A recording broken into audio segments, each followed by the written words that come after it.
Hello বন্ধুরা, RBL bank সাপ্তাহিক credit card আজকে রিসিভ হয়েছে। এটা লাইফ টাইম ফ্রি কার্ড।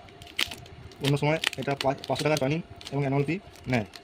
আমি এটা লাইফ টাইম ফ্রি কার্ড পেয়েছি। আমার ব্যাংক বাজার কার্ড রয়েছে একটা আরবিএল ব্যাংকের কার্ড, কার্ড রিপ্লেসমেন্ট করে আপগ্রেড করে।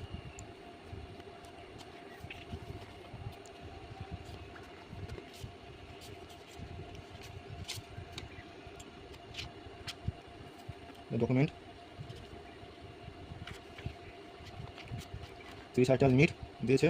আমার আধার কার্ডে 30,000 টাকা লিমিট ছিল, আর ক্যাশ লিমিট 8,400 টাকা। কার্ড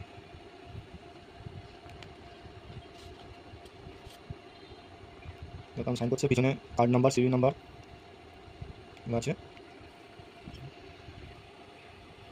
মাস্টার কার্ড ভেরিয়েন্টে 45 days free lock interest free, ব্যাস আর কিছু নেই। আরবিএল ব্যাংক মাই অ্যাপ থেকে প্রিন্ট করতে হবে, এই আছে।